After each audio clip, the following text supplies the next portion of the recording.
What is the United Front? It's basically a way in which the party tries to control and mobilize the people that are outside of it. So it's fundamental to domestic governance. It's fundamental to trying to mobilize resources abroad. So what does that actually look like? And how far does it reach? In this episode, I sit down with Peter Mattis, president of the Jamestown Foundation, to unpack their new report, Harnessing the People. We trace how CCP United Front networks operate across the US and other Western countries. There's a focus on influencing governments in the United States and Canada. The number that we have on file right now is over 1,000 in the United States. There is one person in that organization who is knowingly collaborating with the CCP. They're essentially hijacking our citizens' voices to represent the party. So how are these groups able to grow, and in some cases, operate entirely without scrutiny? Mattis points to Canada as a revealing example. A lot of these organizations were able to develop, were able to build, and they didn't really have to worry about being investigated, in part because the law enforcement intelligence resources in Canada are relatively small to be going after this. This is American Thought Leaders, and I'm Yanya Kellick. Peter Mattis, such a pleasure to have you on American Thought Leaders. Thank you very much for having me, Jan. So Jamestown Foundation has recently introduced this report, frankly groundbreaking report, Harnessing the People, on the Chinese Communist Party's United Front work. And you identified over 2,000 organizations across a number of Western countries, right? The US, Canada. I've been thinking about Canada in particular because there seems to be a concentration of them there. Explain to me what the United Front is and how it works and how you can have such an astonishing number of organizations working on the behalf of the Chinese Communist Party in free countries. Well, first, let's get something straight. Yes, it was Jamestown that published it, but it was our China Studies fellow, Cheryl Yu, who really did all of the work and the labor of getting all of that research together. And the fact is she continues doing that kind of research. She's continuing to cover other countries. So there's more of this kind of thing to be discussed and thought about. But what is the United Front? It's basically a way in which the party tries to control and mobilize the people that are outside of it. So it's fundamental to domestic governance. It's fundamental to trying to mobilize resources abroad. And if you think about how the CCP has modernized, particularly since Deng Xiaoping kind of switched the relative openness to the outside world, it was a lot of technology, a lot of capital, the legitimacy that was offered by sort of being full members of United Nations organizations, the World Health Organization, the World Bank, et cetera, et cetera. And the idea is, how do you identify your friends, mobilize them, and you use them to isolate neutrals or recruit them to your side, or to strike at your adversaries and to keep them away from you? And fundamentally, we should think of this as kind of like political campaign machinery, right? It's not there because it's supposed to do exactly this thing. It's there because it's a tool that can be used for technology transfer. It's a tool that can be used to talent spot, whether you're looking for political talent, whether you're looking for scientific talent to bring back to the PRC, or, if you're trying to sort of mobilize people to show up for a leaders' parade when they visit San Francisco or Seattle or any of a number of cities around the world where we've seen this kind of activity. What you're describing, it sounds like this is something like that a Chinese consulate or embassy would be involved in.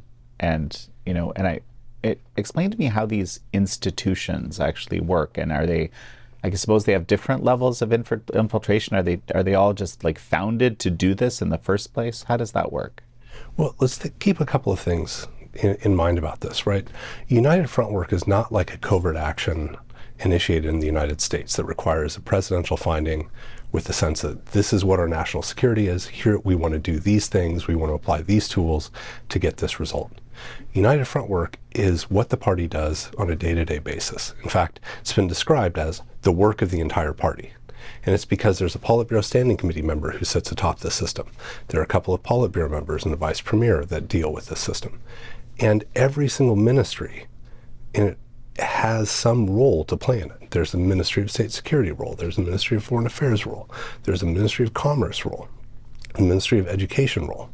in addition to all of this party activity that runs from the central committee to provincial committees to local levels and anywhere else that you can find a party committee, right? So that means companies, sometimes means joint ventures with foreign companies, right? So it means places like the Chinese Academy of Sciences or the Chinese Academy of Engineering, right? So it is actually a party system that's kind of wrapped all the way through.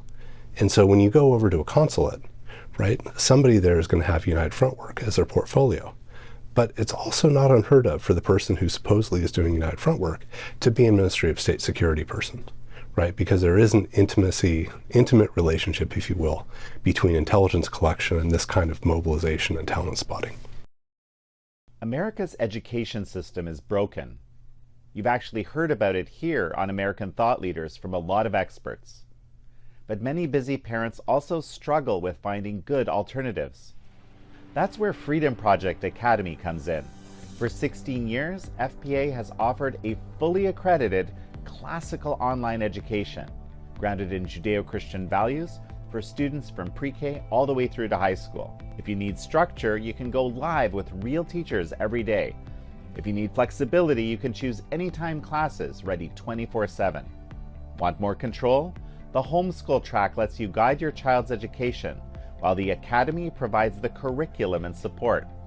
However you learn, every student at Freedom Project Academy learns with purpose and grows at a pace that fits their calling. In a world where schools are drifting from faith and those timeless values that many of us deeply cherish, Freedom Project Academy is offering an alternative. No Common Core, no political agendas, just rigorous academics rooted in truth and tradition. Education Insider named them the 2026 Christian School of the Year. Visit freedomforschool.com and save 10% on tuition when you use the code EPOCH10. Again, that's freedomforschool.com, where families can rediscover what education was always meant to be. This sounds complicated somehow, because I know there's a United Front work department, right, which guides a lot of this work somehow, right? And at the same time, you're saying this institution exists literally throughout the whole system. Right. So basically every party committee, maybe not every party committee, but a lot of them, will have a United Front work department, right? So you could find a United Front work department in a Chinese university. You can find a United Front work department in the China Academy of Social Sciences.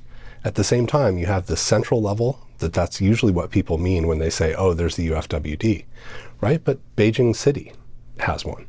The Shanghai City Party Committee has one, right? And you could go down into basically every major, it's like prefectural level city, most counties, they're going to have a United Front work department, right? This is, the important thing to think about this is the connective tissue between the party and society. It's doing the organizational work to sort of move society in the way that it wants.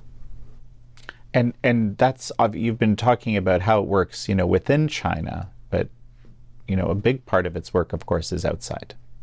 Well, the big part of the work that really matters to us happens outside, right? But it is in part because this is a system that involves hundreds of thousands of people, right? And this work that happens outside follows some of the same issues, right?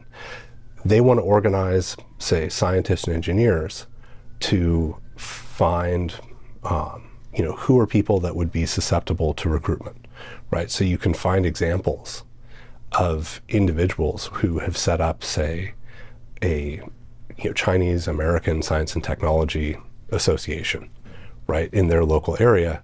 They gather a handful of ethnically Chinese people around, maybe Taiwanese Americans if they can get them, and then that becomes a way to which that somebody gets approached by the PRC through one of the 590 odd talent programs in addition to the 1,000 talents, right? And in some cases you see them actively looking to American organizations where they can find a partner, or they've recruited someone as an overseas advisor to the Chinese Overseas Friendship Association, or as an overseas delegate to the Chinese People's Political Consultative Conference, or any of these other United Front organizations, and use that to facilitate the contact and to say, okay, oh, this is someone who could be useful.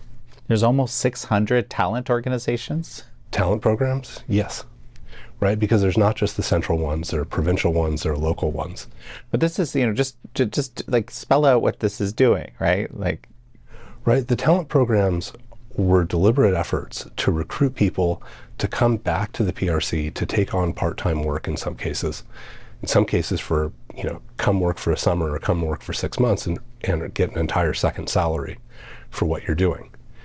And a lot of the cases where people get sort of hit on tax issues or not reporting what they were doing in the United States that are related to the talent programs are because they weren't reporting that they were taking on this second job. They were going on sabbatical or taking leave without pay and then taking on this work in a lab that was doing parallel work to their company or their university.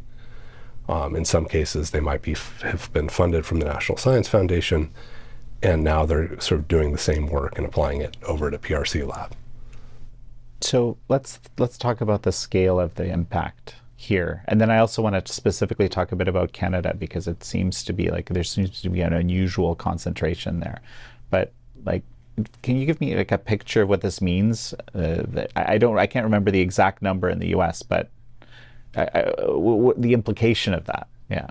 Suffice to say, I believe at least the number that we have on file right now is over 1,000 in the United States. And what we mean by those organizations is that there is one person in that organization who is knowingly collaborating with the CCP.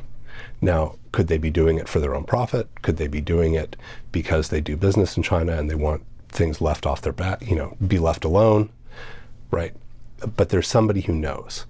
And this gets to the first point, right? In a democratic society, right, we also use social groups to represent. So whether you're a town council member, whether you're a congressman, whether you're a senator or a governor, what have you, right? When you go and meet your constituents, you can't meet all of them all the time, right? You have to go to a club. You have to go to the Rotarians. You have to go to the Kiwanis Club. You have to go to PTA meetings. You have to go to church gatherings, right?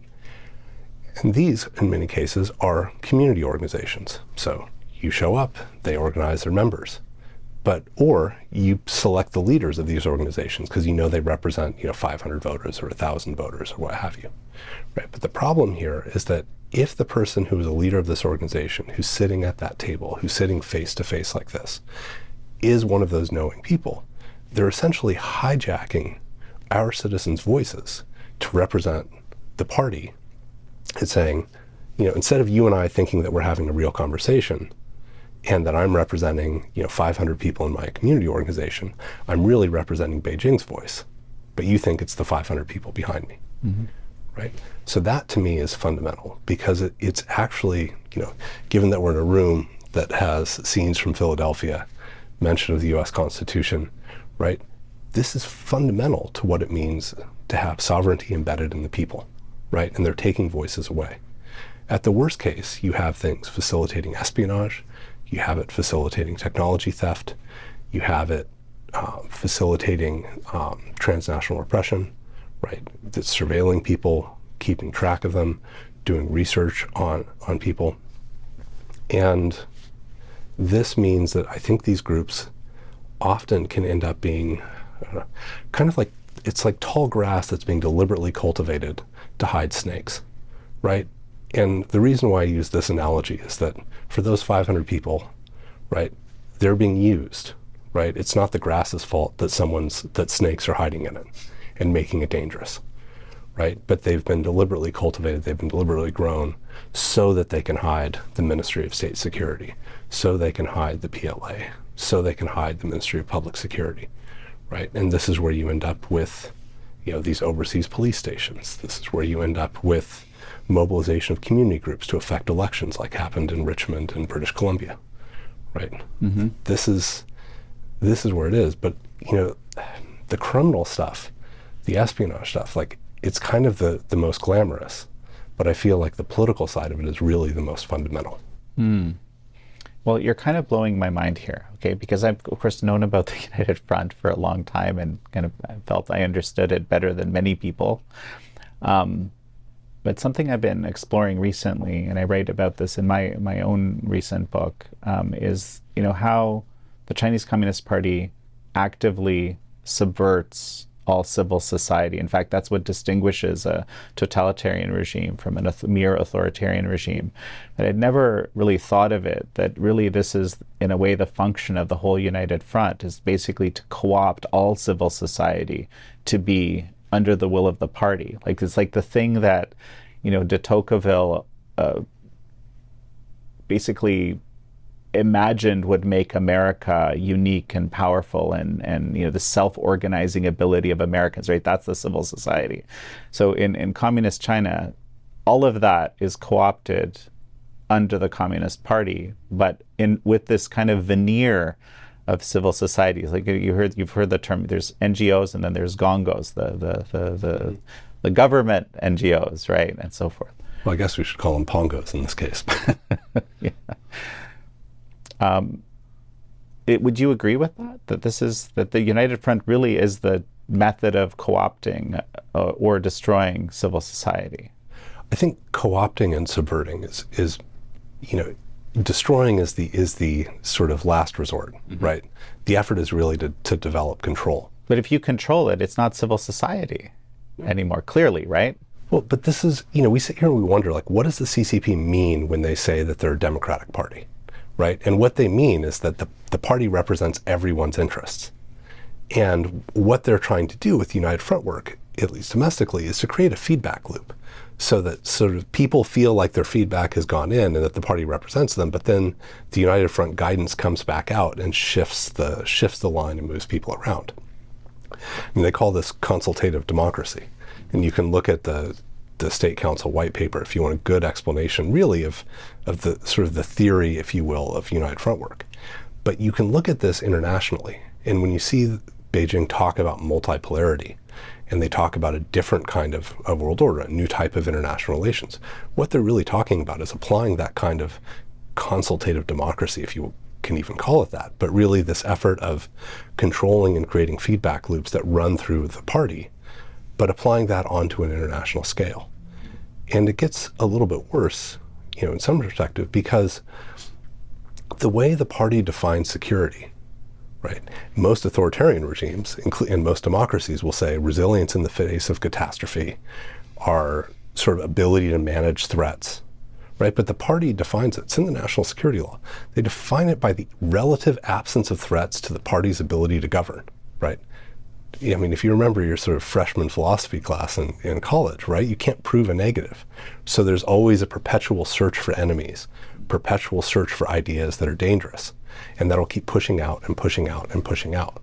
So the border that matters is not the People's Republic and the rest of the world. It's the party and everyone else. The second thing that's there is threats to the party's ability to govern. Wait a minute. That includes ideas like free speech, rule of law, academic freedom, constitutionalism, right? These are all things that the party considers dangerous. And those are direct threats to the party's governance. So it's not just a physical threat, right? A bomb going off, or aircraft carriers, or a land army capable of invading. Are there ideas that can be transmitted back into the PRC that would threaten the party's ability to rule? And that's also why, yes, there's a focus on influencing governments in the United States and Canada, everywhere else. But another piece of this focus is, how do you ensure that there are no Chinese communities abroad that are going to be transmitting these ideas back into the PRC in ways that would resonate? Because you and I can't do that. But those communities can. Well, it also explains why they have a particular focus on Chinese communities overseas. Look, I think it's important to remember that in kind of like the day-to-day bread and butter, this is the easiest place to spot some of those activities, because they're only overseas Chinese that are going to be overseas delegate to the Chinese People's Political Consultative Conference, right? It's only Chinese that are going to be incorporated as advisors to certain types of United Front organizations, right? The Western Returned Scholars Association, which is sort of an association of intellectuals and scientists that have been sort of gathered under the United Front system, sort of sent out, brought back, organized to provide technological and expertise and support to PRC national programs, right? Those are all Chinese, right? But if you look at where some of the targets are, right? If you wanted to control say, the University of Texas system and control how China was researched and thought about there, to pick an example that is real, right? They can use Teng Chihua from Hong Kong and his money and his reach to reach out to the UT system and to try to put money in there and to try to gain control of it. But that's targeting, the university president who was not Chinese American. That's targeting other faculty members who are not Chinese, right? So if you want to control Western institutions, if you want to control, say, the World Bank or the WHO, that's not necessarily about overseas Chinese so much as it is the mindset and the mentality of United Front of like, how do you recruit friends? How do you mobilize them to strike at our enemies or to isolate them and to take control of institutions so they can be guided? Mm-hmm. Let's go to the national security law for a second. Nick, you can kind of remind me of this clause that you just mentioned that kind of reveals the thinking of, the United Front type thinking, but also what this whole national security law is for the benefit of those that aren't familiar with it. The thing is, Xi Jinping set out a bunch of national security legislation. There's the counterterrorism law, the counterespionage law, the national security law, national intelligence law, and a number of others. And really what these laws are about is telling people the expectations of the party, right? To put it in no uncertain terms, this is what is expected of you. And so there was a whole string of legislation that was organized by the Central National Security Commission or the Central State Security Commission, whatever your preferred translation is. And it was a new body that was created or announced at the end of 2013 that Xi Jinping stood at the top of, and it was to kind of guide some of the national security processes so they're more forward-looking, that political and bureaucratic power was a little more integrated than it had been had previously. So if you remember, there was a little bit of a coup attempt in 2012 in the sort of the power transition involving a Politburo Standing Committee member who oversaw the public security apparatus, mm-hmm. right? So this was a effort to restrain and then also to integrate and then to set out the expectations of here's what we expect you as a citizen, here's what we expect you as a government official to understand and to do with respect to national security, mm-hmm. right? And if you remember, there was that famous document number 9 about ideological conflict, mm-hmm. right? And that pretty much set out here are the dangerous ideas that we have to deal with. Here are the things that we consider threats to our governance. So we have that in kind of a nice, ready form to say, yes, all of these things that are fundamental to democracy, rule of law, constitutionalism, free press, et cetera, these are incompatible with the CCP-led rule, and the national security law says, here's what you need to do to target them. Just the thing that's interesting is I hadn't fully grasped, because I think you laid it out really well, is that the Chinese government's key priority is the survival and supremacy of the Chinese Communist Party, and that's actually kind of enshrined in a sense in this law. But I think it's one of those things where we have to recognize that sort of politics is for power and policy is for governance. And in some ways, United Front work is a great synergy between those two things. Because if the party was just about being in power, just about being inside, we wouldn't see the kind of effort to build a blue water navy. We wouldn't see the kind of effort to build sort of long-distance fishing bases out in the world that also seem to be built to military specifications and could be repurposed or reused for those kind of things. That's not something that strikes me as being particularly defensive, right? Mao Zedong never thought of China as being internal, right? He always thought about China on a global stage. He didn't launch the Great Leap Forward and starve 35 million people because they wanted to be Asia's largest steel producer, right? It was to become the world's largest steel producer. Mao Zedong's fight with Stalin was which one of us should be the global leader of international communism, right? And despite the fact that Stalin had helped Mao win, Mao said, well, actually, we should be the leaders, right? So there's always been this kind of global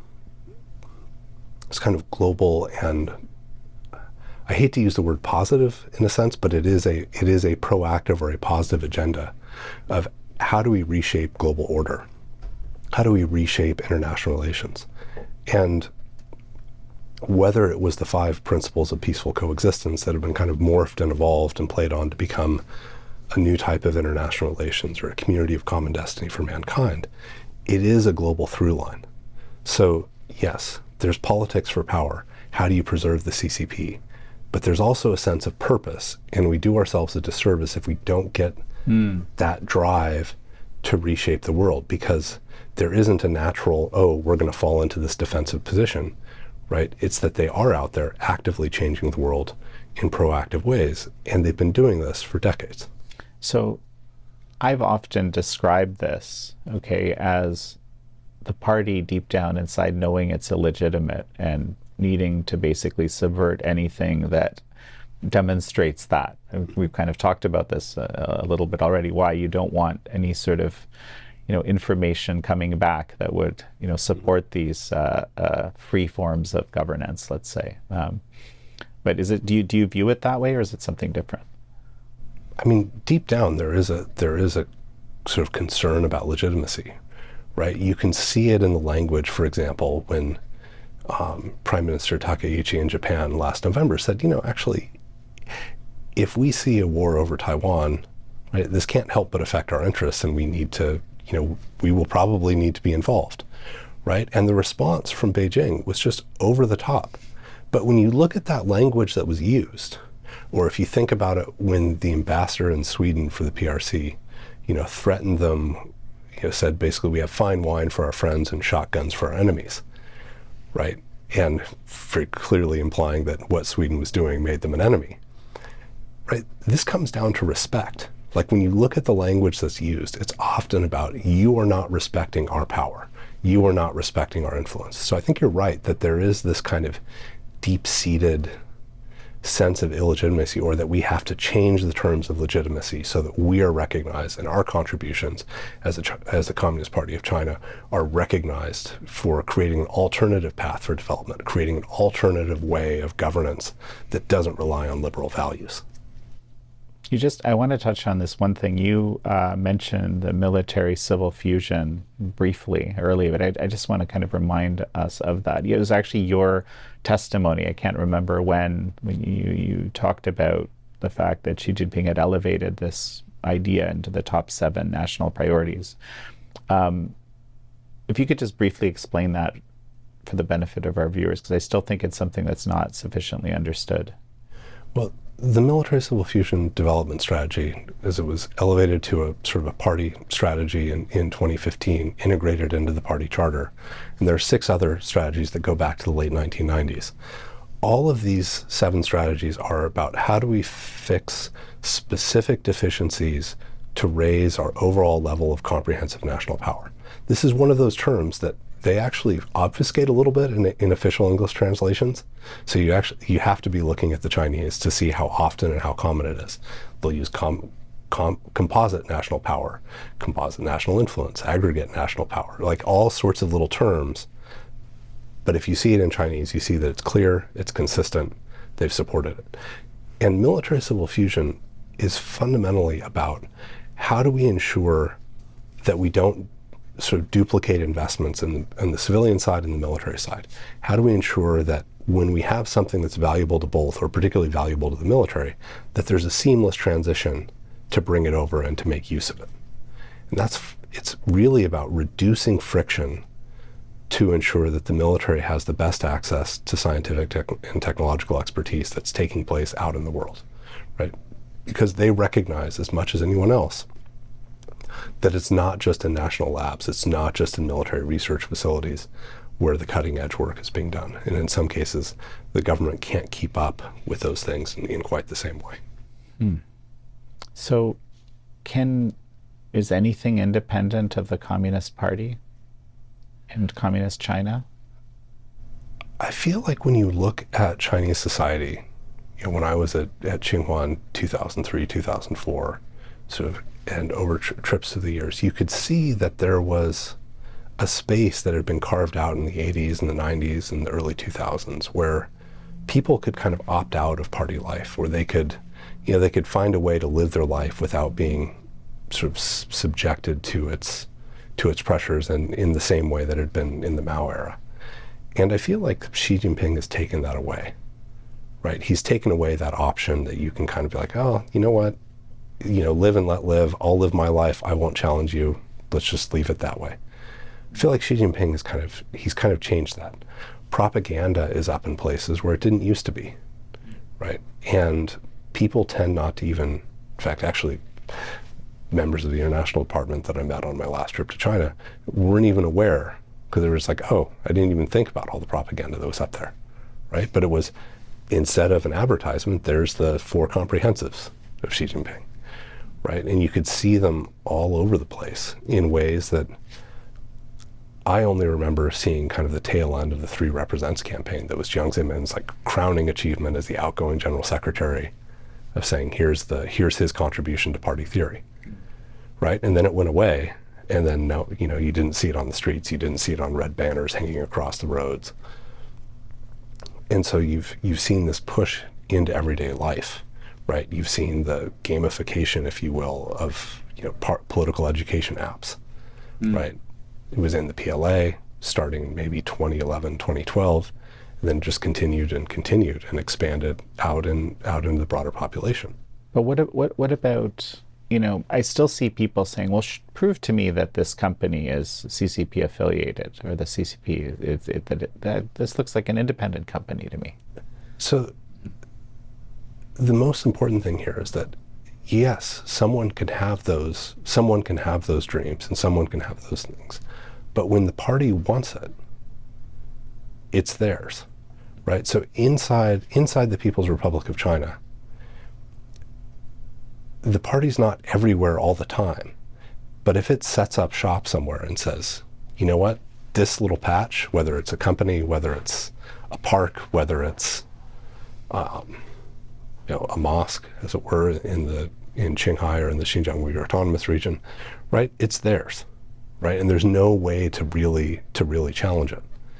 And that's what's so hard, right? Because you do want to engage and you want to keep doors open, but it makes it hard when you have your relationships weaponized against you, right? And that's really the danger.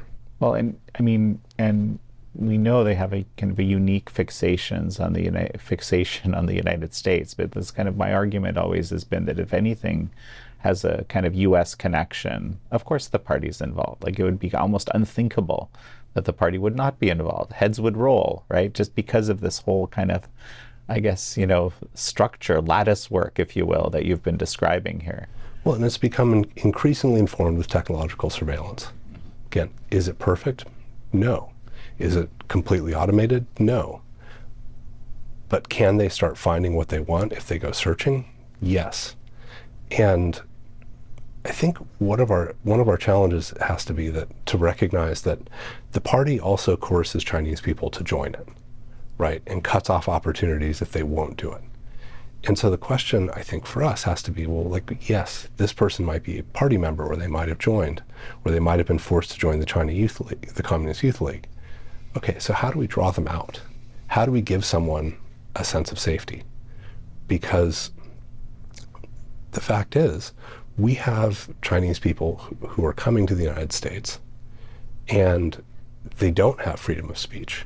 They don't get to participate. Let's say they're a university student. They don't get to participate sort of freely and fully and fairly in the university system. I mean, one story that really sticks with me is that an American history professor at a university in this area got approached by one of the Chinese undergraduates who said, I want to do this group project. Please don't put me in a group with other Chinese students, because if you do that, I can't participate. I'm going to have to hold back. But I love this class, and I want to dig in. I want to enjoy and really do this project. And the teacher was like, well, of course I'll do that. And approach some people that were more familiar with China about, like, wait a minute, what the heck is going on here? Never encountered this kind of thing. Is this real? Is this a genuine concern? It's yes, right? And our universities do have the power to change minds. They have the power to shape things in positive direction. And our controversies domestically aside, they do have this power.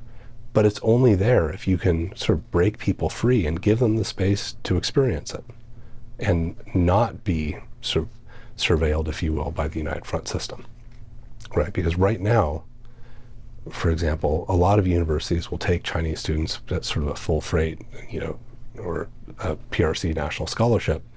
But then the moment that they come, all of the acculturalization and sort of localization of it, getting used to the United States and getting used to a U.S. university and the freedoms that come with that, relatively speaking, they are now in the hands of the Chinese Students and Scholars Association, which is funded from the consulates and embassies, and really is used as much as anything to spy on people, and is a classic example of United Front work.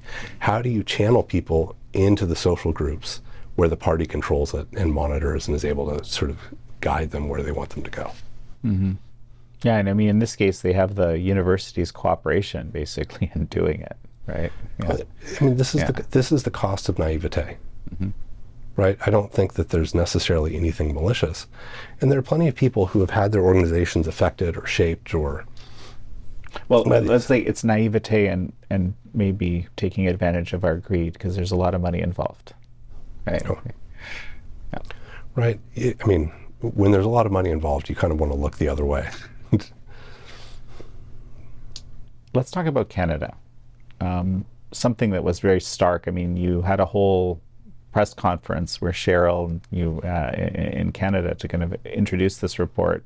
It was received very well by some, very poorly by others. Canada seems disproportionately affected. I think that's actually clear in your report. Why? Part of it, or the first reason I think that Canada is sort of more visible, is that they've faced less pushback over the last 2 or 3 decades. Right, you have to go back to sort of the declassification of Project Sidewinder, which was a look at sort of the linkages between the CCP, business, triads, the potential for political influence being built in Canada. And it was a controversial report because some people claim that it wasn't particularly well done.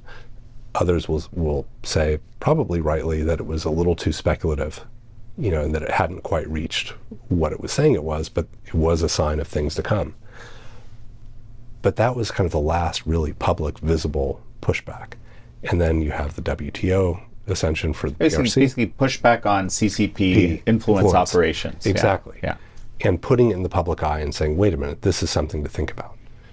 And as a result, a lot of these organizations were able to develop, were able to build, and they didn't really have to worry about being investigated, in part because the law enforcement intelligence resources in Canada are relatively small to be going after this. But they just didn't have it. Whereas if you think about the 1990s in the United States, you have the Clinton campaign finance scandal. You have people visiting the White House that were associated with state-owned enterprises and PLA-related corporations. And pushback on that, right? Congressional hearings, investigations, right? Money and attention being put to discuss these problems. You have the Cox Committee report that, some parts of it are kind of a little shaky and other parts of it are really, really good about sort of the threat of technological espionage and like all of the different ways in which the PRC will go after and target specific technologies and make sure that the expertise gets sort of funneled back to people who can use it. Right, so we were discussing it. The FBI is bigger, and you have so many different investigations, right? You can kind of look back and be like, oh, well, there was a Wen-Ho Lee scandal, and obviously the FBI screwed things up, and, here was an awful, awful investigation where someone was unjustly sort of imprisoned. And leaving that case aside, right, you actually have a lot of other investigations where there were convictions or people were gently moved out of position, lost their clearances, were no longer at national labs. That was all taking place. So the PRC had a very good reason to take U.S. capabilities seriously. And as a result, I think that's why you end up kind of at a number of organizations per million people being quite a bit different in Canada versus in the United States, because they haven't had to deal with that kind of pushback.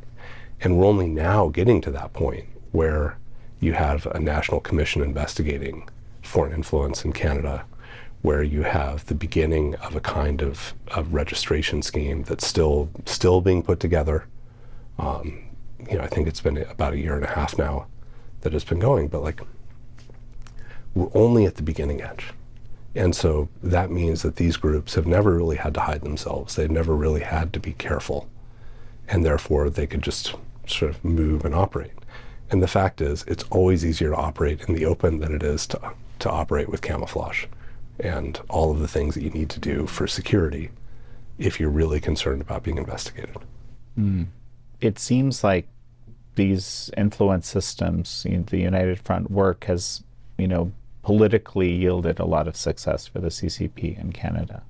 Like with, you mentioned some elections, for example, like in Richmond and so forth. But it basically, that what I'm trying to get at is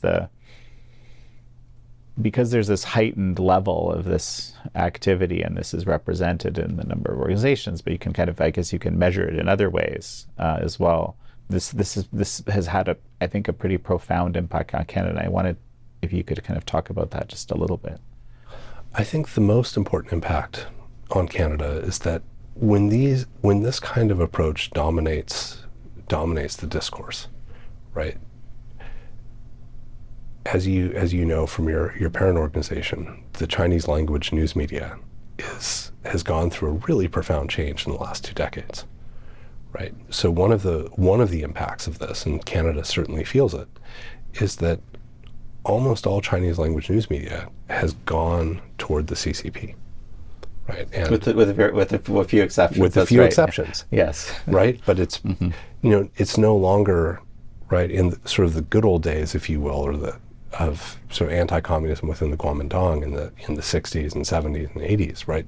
There was an active sense of fighting back and of fighting for control of the means of perception, fighting for control of newspapers and broadcast, right? But now Taiwan is relatively insignificant, and part of Taiwan's not really interested in sort of debating what it means to be Chinese because they see themselves as being Taiwanese, right? And so the PRC has just steamrolled a lot of media organizations. It set people up. Therefore, it can change the discourse in Chinese language media. Second, with so many more PRC nationals that have gone abroad, right, they use WeChat for their news. And it's created a fundamental problem of in essence, of exporting the information firewall and ensuring that people, even when they leave, are still kind of operating inside the PRC information bubble, right? Because it's easier to read read news in your native language than it is to be, kind of rapidly scrolling through things. Because WeChat, even here, actively employs the CCP's censorship system. Yeah. Right. I mean, some people don't know this, right? Yeah. It's like, really? How is that possible? Well, it is. Well, it's the kind of controls and security that can be built into any app. And this is why there was such a fierce debate over TikTok. This is why there's been, to some degree, a debate over, Little Red Book. Of course, the CCP was very happy to cut off that kind of open contact because they didn't like that much either. But this is the inherent piece, right? It's not just a human element, it's a technological component of wherever there is connectivity to the PRC, it can be weaponized. And the party is willing to weaponize it against people, right? And whether that means shaping what they read, shaping what they hear, shaping how they interact, but then also having a means of communication, right? If there's a WeChat user in Canada who decides to, organize a white paper protest and hold up a, white paper or to have a Xi Jinping is not my president, as happened when he changed the Constitution to serve a third presidential term, right? That person can get, a message in WeChat saying, you shouldn't do that. Or in some cases, they get a call from their family saying, well, someone came over by here from the Ministry of State Security and said, you really shouldn't be doing that at McGill University or University of Toronto or what have you. So that's really to me, that's the most disconcerting core, because it's a base that now builds to shaping the social groups, that now shapes what MPs who are representing particular constituencies think is their job or think what is there. And in some cases, you have to wonder about some of the individuals in Canada's political system that are senators or MPs that you see embedded essentially in a network of these United Front organizations. Now, is that because the CCP has deliberately built that around them? Or is it because they themselves have been co-opted and maybe the first couple were the CCP's direction, but now the others are their active collaboration and cooperation with it. And it's very easy to say, well, oh, these are just social groups, or this is just a cultural group, right? But the party is trying to define what it means to be Chinese. Mm-hmm. And they are saying that if you are Chinese, if we claim you as Chinese, you have a duty to support the motherland. Xi Jinping has been really explicit about this. And the motherland, by the way, means the party. Right. Right. The party-led China. Mm-hmm. Right? The official China. What you have there, you can see this in speeches where Xi Jinping says, to achieve the national rejuvenation of the Chinese nation, the sons and daughters of China's hearts need to beat as one and work as one to support national modernization, to support the unification or annexation of Taiwan, their areas, to support the kind of social and cultural assimilation, if you will, that's taking place in minority areas. Right. This is all part of the same picture. And I think this goes back to the point where I said at the beginning that the border that matters is not the People's Republic of China and the world. The border that matters is the party and everyone else. So, okay, given everything you've just said, in Canada, Canada's announced a new strategic partnership just a few months ago, kind of a thawing of relations, no more looking back at the two Michaels, all of this stuff. Is this concerning? Is this concerning? For Canada, is it concerning for the United States? It's concerning for Canada. It's concerning for the United States, and the reason is simple. The first is that we keep forgetting stuff, right? So it's like, oh yeah, let's just forget that 2 citizens were arbitrarily detained and, left to rot in jail for almost 3 years, maybe a little past that. Let's forget that Beijing disappeared the head of Interpol, right? Let's forget that the World Bank was funding some of the concentration camps in the Xinjiang Uyghur Autonomous Region, a decade ago. In a sense, from some testimony I heard, let's forget that there's forced labor at all. Yep. And let's forget that, these canola purchases, for example, that were a part of that agreement, were things that Beijing had already agreed to, right?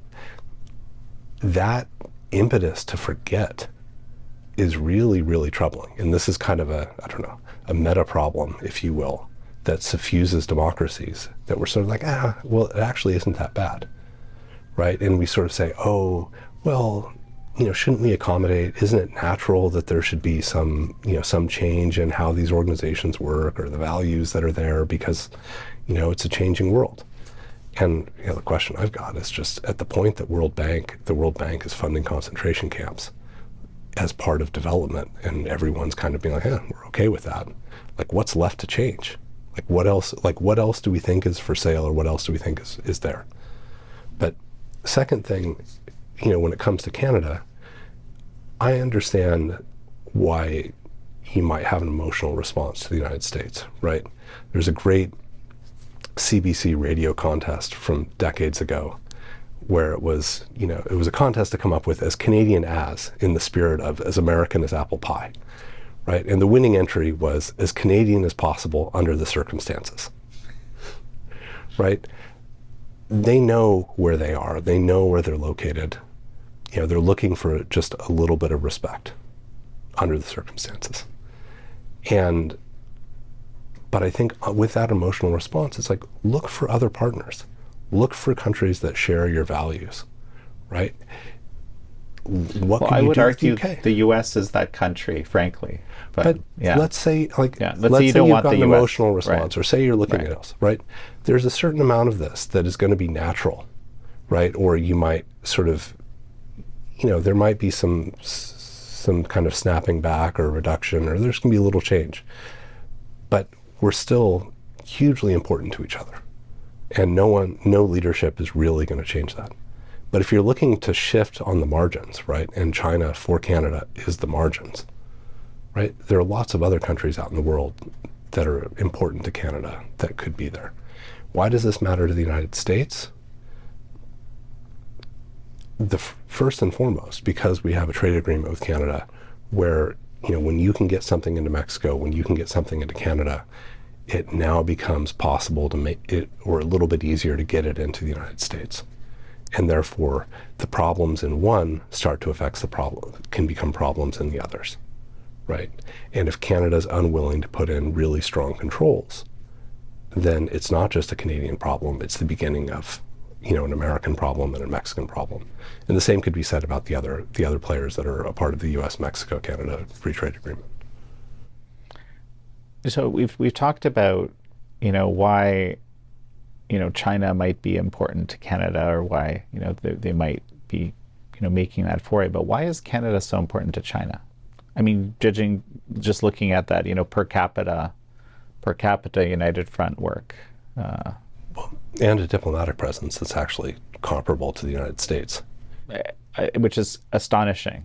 I mean, just absolutely astonishing. Right, but they have, just for one reason, they've got hundreds of thousands of people that came from Hong Kong, that came from China in varying waves of immigration. So there is that thread of people that want to transport something back. The second is that, in other words, Canada has a disproportionate number of free-thinking Chinese from the Communist Party's perspective. Or potentially free-thinking. Potentially free-thinking. And therefore it has to be present. It has to make sure that they're not, that potential is kept down. And, or at least, or ideally under control. It is a soft underbelly, if you will, to the United States, to the rest of NATO, right? China has made it very clear that the party does not like alliances. They don't like things that bind democracies together, that enhance the strength of these countries and give them more capacity to defend themselves and to do other things out in the world. Right? The other piece is that Canada is a place where the CCP's role in drug smuggling, in money laundering, has just been easier to do than it is in other places. And part of that has to do with restrictions that are there on Canadian law enforcement. I think they've got something like 60 days with a wiretap before they have to inform the target of an investigation, right? And that means that they've got to do some fancy footwork, or they've got to work with allies to sort of spy on those kinds of targets and create some kind of thing where, if it's a foreign intelligence target, then Canadian law enforcement doesn't necessarily need to share it. And right, so how do you kind of work it, right? It creates a lot of complicated things of how do you get an investigation? How do you get an investigation that has legally admissible evidence, right? And that gives the party a lot of opportunity. And I think when you look at how the party is operated in places like Hong Kong, how it is operated with triads and other organized crime groups, right? The party's already filling in these kinds of spaces, these little interstices in normal functioning to collect rents and to keep an eye on things.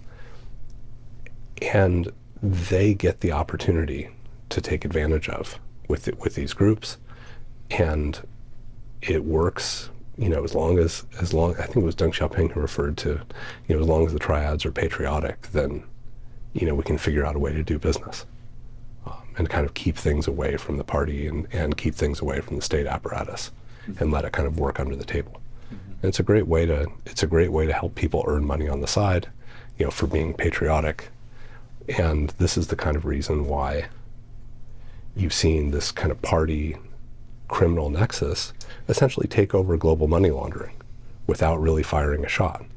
Because it used to be in the old days, if someone laundered your money, they took 30-40%. Right, what the Chinese are doing now is something less than 10%. Right, you can't compete with that. Right, because of the inside-outside. Fascinating. With the PRC. Fascinating.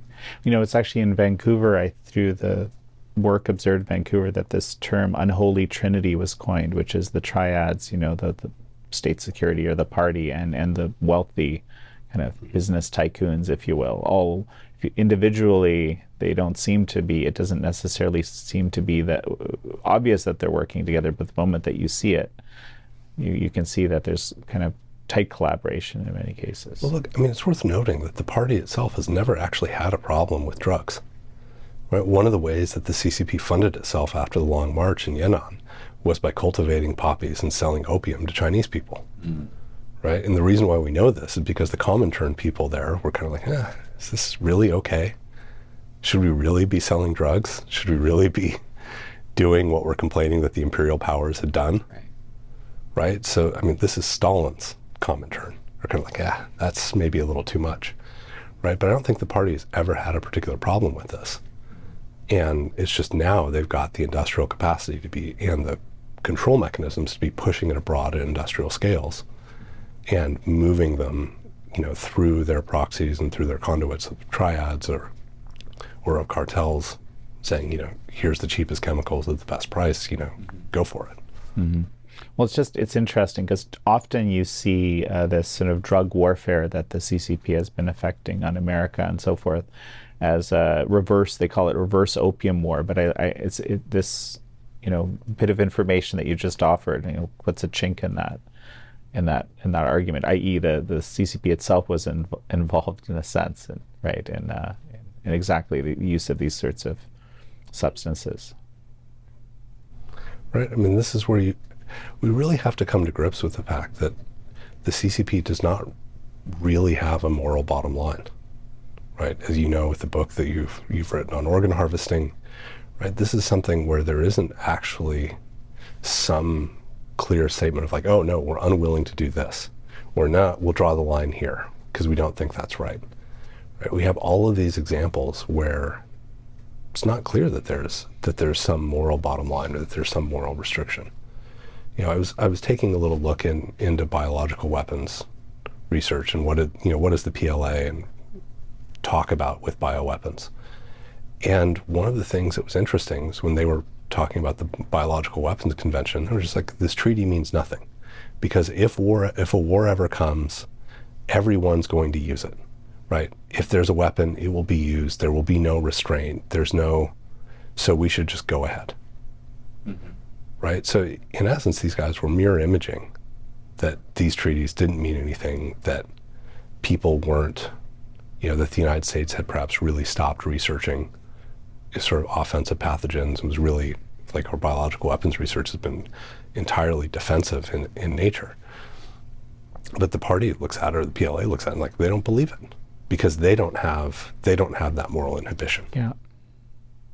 Yeah, and then it also creates this escalation immediately, where, if you know what you do, that the CCP is developing these things, you're creating your own deterrence, or at least that powerful forces within your own security and military system are saying we need deterrence. I think this gets to the point. Really fundamentally, right? And it's not just encountering United Front work, but it's how should our countries be responding to this threat? Because there's a military and defensive threat. There's an economic threat. There is a threat to our democratic system and how it operates. There is a threat to individuals that come to the United States for the same reason that people have been coming here now for 250 years. Like, we want a new life. We want something different, right? And the party, in the case of some people, is trying to take that away from them, right? To take away that kind of choice. We have to be able to talk about this. We can't keep it behind classification. We can't keep it behind closed doors. If we have defectors, right, we can't just keep them behind and have them talking only inside government, right? Jamestown was founded 40 odd years ago to help Soviet bloc defectors to find purpose and meaning in their new lives, right? So the first products that we had were the Romanian intelligence chief's Red Horizons, Ion Pachiba, writing about the crimes of the Ceausescu regime. Mm-hmm. The second one was Arkady Shevchenko's breaking with Moscow. And the whole point was to ensure that Americans heard from inside that system what those systems were like. How should they understand the stakes of the Cold War? And there were a number of other defectors that Jamestown helped along the way. When we were sort of a speakers bureau, a literary agent, a bit of a life coach, how do you adjust from a time when, you get a coupon to pick up a pair of shoes, every other year, and now you can walk into a department store floor and it's literally shoes, right? How do people adjust to this, from no choices to an almost comparatively infinite amount of choice? That was the kind of conversation we should be having. We did have, we should be having. And that's one of the things that makes the United Front work in our country so problematic, is because they're deliberately trying to distort it, right? They're deliberately trying to push, right? And you can see some of the efforts to push back on the China initiative in the United States by the Department of Justice, some other things, to describe these kinds of efforts as racist, right? When fundamentally, if we keep it in our mind what it is that we're about, which is we want our citizens and we want the people that live in the United States to have free and full lives, to be protected with the full faith and credit of the Constitution and of our laws, right? That's a really clear and powerful thing. And it means we have to have a conversation about what that is. What does that mean? What does it mean when someone associates with one of these organizations? Because we tend to say, oh, well, that organization's fine because it just does cultural things, or it's involved in educational exchange, or it's involved in, whatever, people-to-people diplomacy, whatever we want to attach to it. Oh, it's just that. But Mao Zedong described United Front work as a tool to storm and shatter the enemy's position. That means that organization's about political struggle. It's not about exchange. This isn't a way that we reach Chinese people. This isn't a way that we reach to the party leadership. This is there to affect us, not allow us to affect them. So we need to get more creative about how we work around it, but also be prepared that we should be able to have an honest conversation. If you're working with an organization whose purpose is in part to shatter our system, then what are you doing? Now, you could have fallen into this naively, but it's something that we should be able to have a civil conversation about, because no one would sit here and say, oh, if you were Canadian and you were working with CIA and you were trying to keep a wraps on this relationship, that's perfectly normal, right? We would draw a distinction between an intelligence service and citizens of another country. And maybe there are some questions that are reasonably asked, right? Oh, are you allied countries? Well, if you're an allied country, what's the appropriate openness? Are you a clandestine source? Maybe that's not appropriate. Are you just going over as an academic and participating in an exchange? Okay, sure, we're allies, that's fine, right? But here we have a set of organizations that mean us harm. Why can't we talk about this? This should be fundamental to how we do it, because it doesn't lead to consequences, it doesn't necessarily lead to arrest. But we want to be able, as a society that governs ourselves, that as we are citizens, we have a kind of responsibility. But if this information is not aired, if it's not discussed, if you're not putting out, like Cheryl did, here's the methodology for recognizing it, right? We said, if you're connected with these organizations, if you're an advisor to this kind of organization, if you're a delegate to this organization, that's a problem. Or we're willing to say that here's an organization where someone in it is bringing this back to the party. We should be able to talk about that in a civilized way, because that's what democracies do. It's so critical. I mean, the subtitle of my book is "And the True Nature of America's Biggest Adversary," right? And it's just this nature that we've just kind of not understood, and it's cost us. I mean, I say us, I mean Canada greatly, right? The United States, every free society that the CCP has gotten interested in, which is frankly everyone. Peter, as we finish up, you're talking about at least being able to have a conversation about an institution or a system that seeks to smash us, to use the term. Shouldn't we be doing more than just having a conversation? Well, look, there are a number of things that need to be done, right? But as citizens, this is one of the most important things, is to be able to talk about it, because if we're associated with a university, if we're associated with a company, if we're with a nonprofit that's looking for partners, right? We have to be able to vet. We have to be able to look and to say, okay, here's what this is.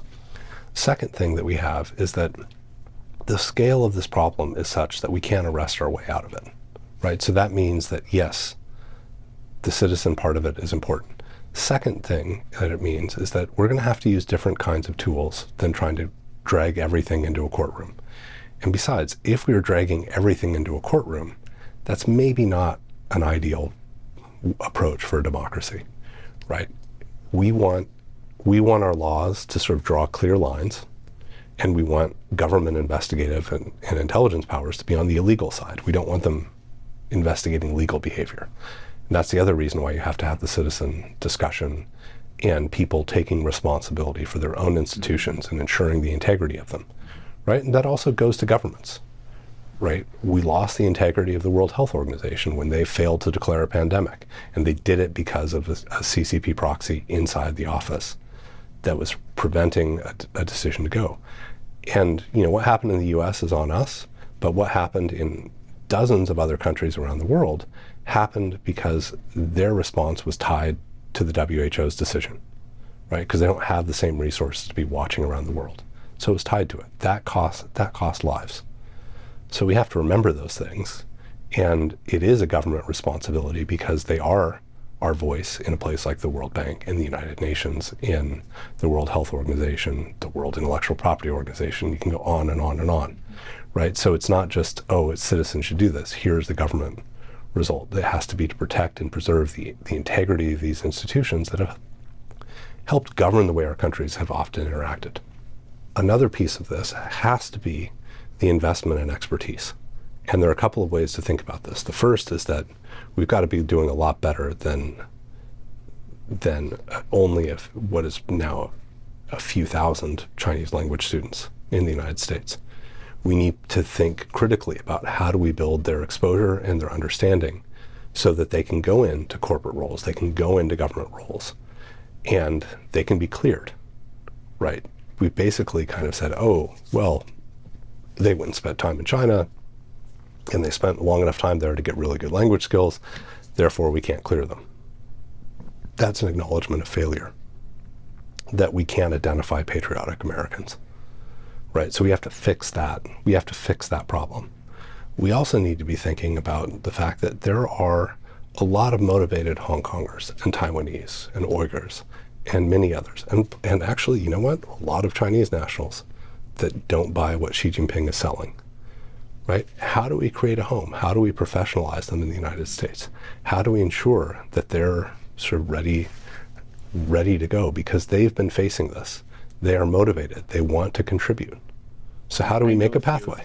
I know a few of them. Right? So that expertise building and professionalization is bigger than just, we need some language students, right?